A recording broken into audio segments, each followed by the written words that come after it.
¿Alguna vez te has preguntado qué pasa dentro de un quirófano cuando una cirugía dura más de 8, 10 o incluso 20 horas? No estamos hablando de ficción, sino de testimonios reales sacados directamente de Reddit.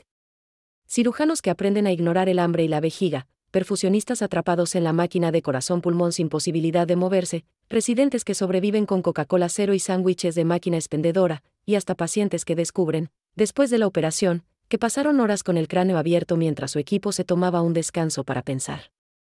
Son historias que muestran lo brutal, lo extraño y lo increíblemente humano detrás de las cirugías maratónicas.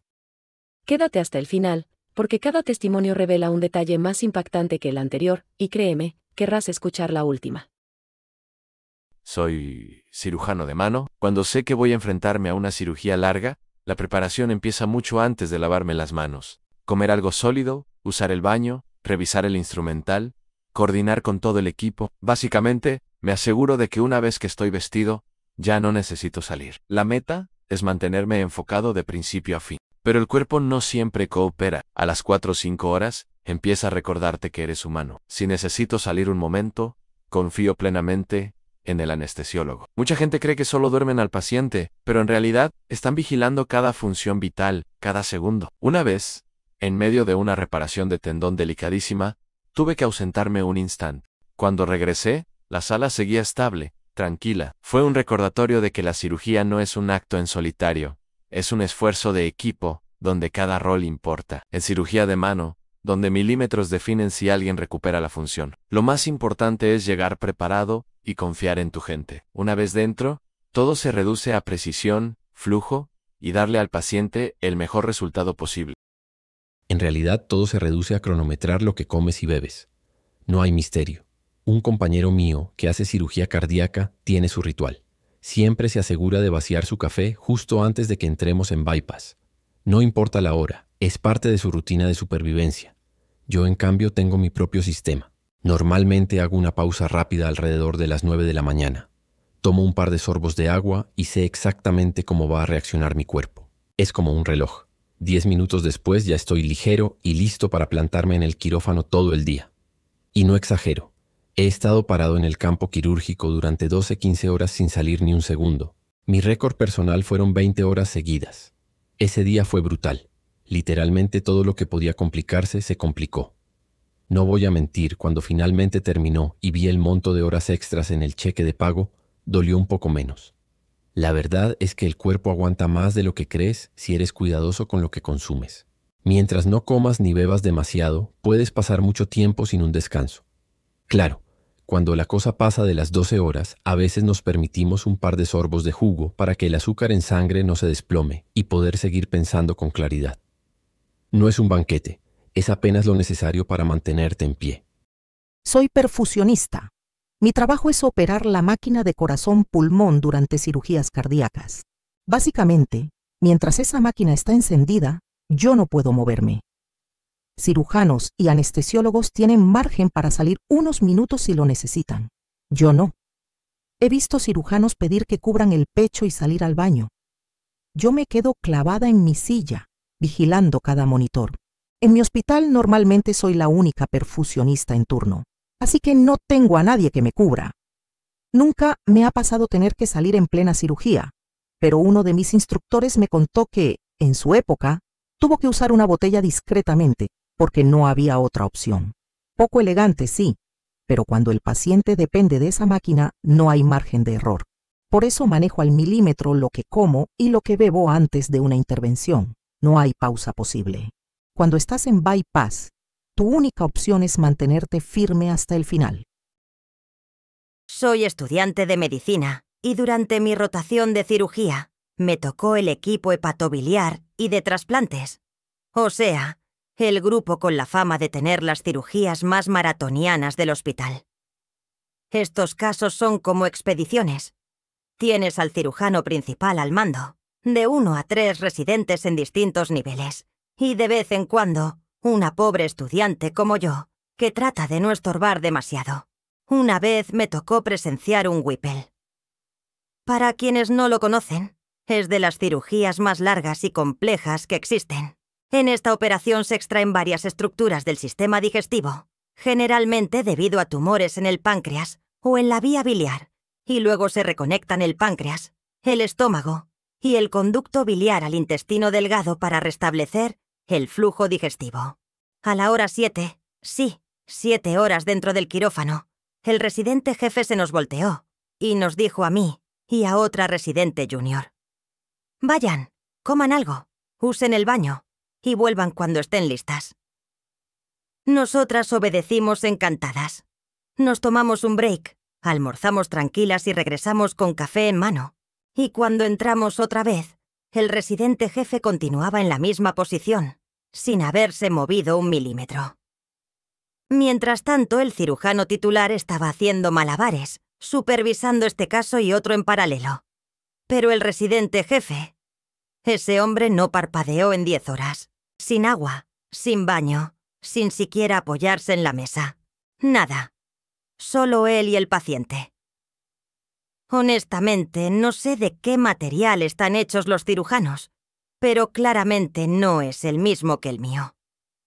Lo más surreal fue descubrir que su combustible eran sándwiches fríos de máquina y Coca-Cola cero. Eso, aparentemente, es lo que mantiene la concentración láser durante toda una jornada quirúrgica. Impresionante, sí, pero también un poco inquietante. Hace un par de años me sometí a una cirugía cerebral que, en teoría, iba a durar unas 8 horas. Terminó extendiéndose a más de 14. El procedimiento era para colocar un dispositivo parecido a un marcapasos, pero en el cerebro, para ayudar a controlar mi epilepsia. Mi neurólogo y mi neurocirujano habían planificado cada detalle al milímetro, la ubicación de cada cable, cada tornillo, cada paso. Pero claro, mi cerebro decidió no seguir el guión. Después de completar 2 de los 3 pasos principales, algo no cuadraba. Lo que veían dentro de mi cabeza no coincidía con lo que mostraban las imágenes previas. Así que el equipo decidió detenerse, literalmente, salir del quirófano por un par de horas y reevaluar. Mientras tanto, yo estaba ahí, en la mesa, con el cráneo abierto como si nada. Más tarde, ya en recuperación, pregunté qué había pasado exactamente. Mi cirujano me lo explicó con una calma increíble, casi como si hablara de una reparación de coche. Sí, nos tomamos un tiempo, revisamos las exploraciones, incluso tuve tiempo de comer algo. Podría haberme echado una siesta, si hubiera querido. Me lo dijo tan casualmente que hasta me hizo reír. Pensé en wow. Estaban trabajando en mi cerebro y aún así se tomaron el tiempo para hacerlo bien, sin prisa ni pánico. Y eso, en lugar de asustarme, me dio muchísima confianza en su enfoque. Mi familia, en cambio, vivió otra experiencia muy distinta. Ellos estaban en la sala de espera, caminando en círculos, mordiéndose las uñas durante horas, sin saber nada. Cuando finalmente les contaron lo de la pausa, la idea de que yo estuviera allí, literalmente con el cráneo abierto todo ese tiempo, no les cayó nada bien. Totalmente comprensible. Aún así, yo lo sigo viendo como algo positivo. Para mí fue una muestra clara de que en estas cirugías no se trata de velocidad, sino de paciencia, de precisión y de estar dispuestos a ajustar el plan sobre la marcha. No fue rápido ni perfecto, pero se hizo con cuidado absoluto. Y al final, eso es lo que realmente importa. Cuando este hilo apareció en Reddit, la gente no tardó en llenarlo con reacciones, experiencias propias, y hasta bromas sobre lo surreal que puede ser una cirugía que se extiende por tantas horas. Algunos comenzaron diciendo que nunca habían pensado en lo que significa, físicamente, para un cirujano permanecer de pie durante 10, 12 o 20 horas seguidas. Comentaban que siempre habían imaginado que la parte más dura era la complejidad técnica, pero al escuchar estos testimonios entendieron que la resistencia física y mental es casi igual de importante. Uno de los comentarios más repetidos era la admiración absoluta por los anestesiólogos. Varias personas decían que jamás volverían a pensar en ellos de la misma forma, porque solían creer que solo dormían al paciente y ya. Pero después de leer que son quienes controlan minuto a minuto todas las funciones vitales, los describieron como los verdaderos héroes silenciosos del quirófano. Hubo incluso quien comentó que la próxima vez que pase por anestesia, va a darle las gracias directamente al anestesiólogo, porque entendió que literalmente está en sus manos. Otros resaltaban lo que contaron los perfusionistas. Decían que les parecía casi claustrofóbico pensar que alguien pueda estar atrapado frente a la máquina de corazón-pulmón sin la más mínima posibilidad de levantarse, sabiendo que si se mueve o se distrae un segundo, el paciente puede morir. Algunos confesaban que solo de imaginarlo les sudaban las manos. Otros, en cambio, decían que esa responsabilidad les parecería insoportable y que jamás podrían hacer ese trabajo, pero al mismo tiempo expresaban respeto total por quienes sí lo hacen día tras día. Varios usuarios se engancharon especialmente con la historia del estudiante de medicina que hablaba de los Whipple. Decían que era casi cómico imaginar a un residente jefe plantado como estatua durante 10 horas seguidas, mientras los demás se turnaban para comer y descansar. Uno bromeó diciendo que los cirujanos deben tener una vejiga de titanio y otro respondió que seguramente lo que tienen es un pacto con algún demonio para no necesitar agua ni comida.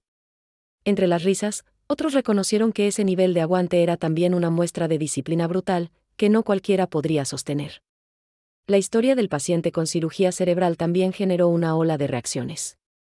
Muchos expresaron lo impactante que resultaba enterarse de que el equipo quirúrgico literalmente se fue a tomar un descanso mientras él estaba en la mesa con el cráneo abierto. Algunos lo encontraban escalofriante, pero la mayoría coincidía con el propio paciente en que era mejor que se tomaran el tiempo necesario para hacerlo bien en lugar de apresurarse y arriesgarse a un error. Hubo quien comentó que la serenidad del cirujano al contarle que incluso tuvo tiempo de comer sonaba fría, pero al mismo tiempo transmitía profesionalismo. Si alguna vez me operan el cerebro, quiero a alguien así, calmado y sin prisas, escribió alguien, y muchos estuvieron de acuerdo. Un grupo de usuarios comenzó a debatir sobre la preparación previa. Decían que nunca se les habría ocurrido que algo tan simple como planificar cuándo beber agua o cuándo tomar café puede marcar la diferencia entre aguantar o sufrir durante una cirugía de muchas horas. Comentaban que ese detalle les parecía tan humano, que rompía con la imagen casi sobrehumana que solemos tener de los cirujanos. Y varios médicos jóvenes intervinieron confirmando que, efectivamente, se vuelve parte de la rutina, aprender a conocer tu propio cuerpo como si fuera otro instrumento quirúrgico. Alguien trajo a la conversación el tema de la comida rápida en quirófano. Decían que les resultaba increíble que profesionales que están salvando vidas puedan funcionar a base de comida de máquina expendedora y refrescos de cafeína dietéticos. Uno bromeó, ahora entiendo por qué nunca puedo dejar la comida chatarra. Si los cirujanos sobreviven a operaciones de 15 horas con eso, debe tener poderes mágicos. Otro respondió que más que magia, es pura conveniencia, algo que puedes abrir rápido, comer de pie en un pasillo y seguir trabajando. Esa parte de la conversación derivó en varias anécdotas divertidas de médicos contando sus snacks de guardia, desde galletas escondidas en el bolsillo hasta bolsas enteras de Skittles compartidas en mitad de la madrugada. Las bromas se mezclaban con reflexiones más serias. Algunos usuarios resaltaban que estas historias mostraban lo poco que el público general entiende sobre el trabajo en un quirófano. Decían que solemos imaginarlo como un escenario elegante y solemne, pero en realidad es un entorno donde también entran en juego la biología básica de quienes están operando, la resistencia física, el hambre, la fatiga. Uno escribió, me hace sentir mejor saber que incluso los cirujanos tienen que pensar en cuándo ir al baño. Los humaniza, pero también los hace aún más impresionantes por lo que logran a pesar de esas limitaciones. Hubo también varias voces hablando de empatía hacia las familias. La historia del paciente con epilepsia que mencionó cómo sus médicos se tomaron horas para revisar las imágenes generó muchos comentarios de gente que decía, claro, para el equipo fue tiempo bien invertido, pero para la familia debe haber sido eterno. Algunos compartieron experiencias propias de esperar en salas de hospital, describiendo la ansiedad, la sensación de que cada minuto se estira, y cómo un retraso de horas puede sentirse como un castigo. Otros dijeron que después de leer la historia, entendían mejor por qué esas demoras ocurren y que, aunque siguen siendo angustiosas, tienen una razón de ser muy poderosa, garantizar la seguridad del paciente. En medio de tanto respeto y asombro, no faltaron quienes hicieron humor negro.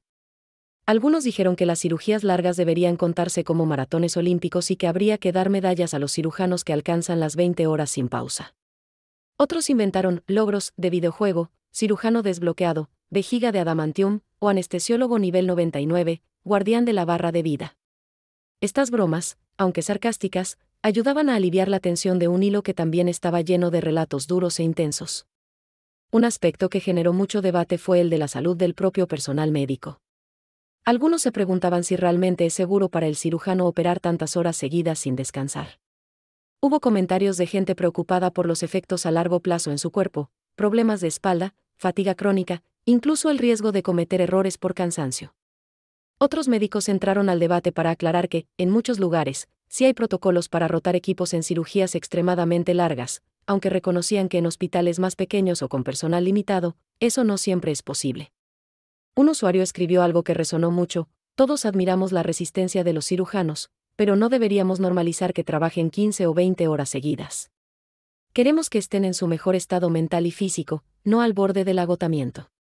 Ese comentario recibió muchas respuestas, algunas apoyándolo y otras señalando que, en la práctica, la medicina a veces no da otra opción. Ese contraste entre lo ideal y lo real se convirtió en un subtema recurrente dentro de la discusión. También hubo espacio para testimonios personales. Algunos médicos jóvenes compartieron sus primeras experiencias en quirófano, contando cómo la adrenalina los mantenía despiertos durante las primeras horas, pero luego empezaban a sentir los pies ardiendo y la espalda como piedra. Una persona relató que su primera cirugía de trasplante duró 16 horas y que, al salir, estaba tan cansado que ni siquiera recordaba el camino de regreso a su coche. Otra contó que se durmió en el transporte público después de una cirugía nocturna y se despertó 2 horas después en la terminal de buses. No todos eran profesionales de la salud. Hubo pacientes que también compartieron lo que significó para ellos enterarse de cuánto había durado su cirugía. Algunos decían que nunca supieron exactamente cuántas horas habían pasado inconscientes hasta que un familiar se los contó después. Uno confesó que se sintió culpable al imaginar al equipo entero de pie durante más de 12 horas solo para salvarle la vida. Otro dijo que esa información le dio una gratitud infinita, pero también cierto vértigo, como si su propia vida estuviera sostenida por el puro aguante físico de otros seres humanos. A lo largo de cientos de respuestas, el tono fue oscilando entre respeto, humor y asombro. Lo que quedó claro es que, para muchos, leer estos testimonios cambió la forma en que ven la cirugía. Ya no como un acto mágico de ciencia avanzada, sino como un esfuerzo colectivo de seres humanos que ponen su mente, su técnica y también su cuerpo al límite para darle a un paciente la mejor oportunidad posible. Uno de los últimos comentarios resumió muy bien lo que muchos sentían: lo increíble de estas historias no es solo lo técnico, sino lo humano. El anestesiólogo que se mantiene atento sin fallar, el perfusionista que aguanta sin moverse, el residente que parece de acero, y hasta el paciente que sale con una cicatriz y una historia imposible de creer. Todo eso junto hace que la cirugía sea una de las cosas más impresionantes que podemos hacer como especie. Y entre bromas, reflexiones y relatos personales, el hilo se convirtió en algo más que una simple pregunta. Fue un recordatorio de que detrás de cada operación hay personas enfrentándose a maratones físicas y mentales, con un objetivo común: mantener a otro ser humano con vida. Y así llegamos al final de estas historias increíbles, contadas nada menos que por quienes las vivieron y compartieron en Reddit. Si llegaste hasta aquí, de verdad, gracias. Significa mucho para un canal pequeño como este que te hayas quedado hasta el final. Si te gustó el video, recuerda que darle me gusta, suscribirte y dejar un comentario no solo ayuda al algoritmo. También nos da un impulso enorme para seguir trayendo más testimonios reales y sorprendentes como estos. Cuéntame abajo qué historia te impactó más: la del perfusionista atrapado en su puesto, la del paciente con el cráneo abierto durante horas, o la del residente que parece tener superpoderes. Gracias otra vez por acompañarme, y nos vemos en el próximo video.